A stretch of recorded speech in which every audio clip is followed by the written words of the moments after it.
তাহলে বলবেন আমি রিকোয়েস্ট করে ছবি তুলেছি, আপনারাই নিউজ করবেন।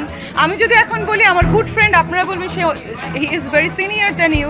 আমি যদি বলি হি ইজ মাই বয়ফ্রেন্ড, তাহলে বলবেন কিভাবে সম্ভব। সো আমি কিছুই বলতে চাই না। শাকিবের সম্পর্কে কি প্রশ্নের রহস্যময় উত্তর দিলেন মিষ্টি জান্নাত। হলিউড মেগাস্টার শাকিব খানকে নিয়ে একাধিকবার আলোচনায় এসেছেন চিত্রনায়িকা ও চিকিৎসক মিষ্টি জান্নাত। শোবিজে এই দুই তারকাকে ঘিরে রয়েছে নানা গুঞ্জন। সেসব গুঞ্জন প্রসঙ্গে সংবাদ মাধ্যমের কথা বলছে এই অভিনেত্রী। শাকিব খানকে নিয়ে আমি কোনো কথা বলবো না। আপনি যদি শাকিব খানকে নিয়ে বা শাকিবকে নিয়ে কোনো কথা থাকে, প্লিজ আস্ক হিম, তাকে ফোন।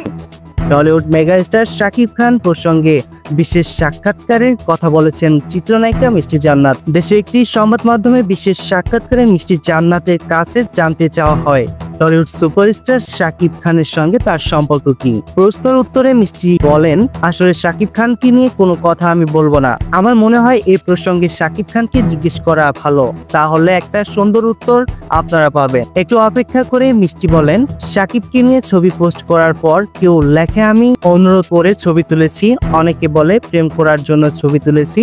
এখন যদি আমি বলি সে শাকিব খান আমার বন্ধু, অনেকেই বলবে সে আমার অনেক সিনিয়র। এরপর একটু মজা করেই এই অভিনেত্রী বলেন, এখন যদি আমি বলি সে আমার বয়ফ্রেন্ড, তাহলে অনেকে বলবে তার দুইটা স্ত্রী ও বাচ্চা আছে। তাহলে আমার আসলে কি বলা উচিত? সে আমার সিনিয়র সহকর্মী, সে মেগাস্টার, তাই তার সঙ্গে আমি ছবি তুলতেই পারি, ছবি পোস্ট করাতেই পারি, এটাই বলল। প্রসঙ্গগত গত বছর খবর ছড়িয়ে পড়ে এক ডাক্তার পাত্রীকে বিয়ে করছেন শাকিব। সে সময় শাকিবের তৃতীয় স্ত্রী হিসেবে মিষ্টি জান্নাতের দিকে সন্দেহ তোলেন অনেকে।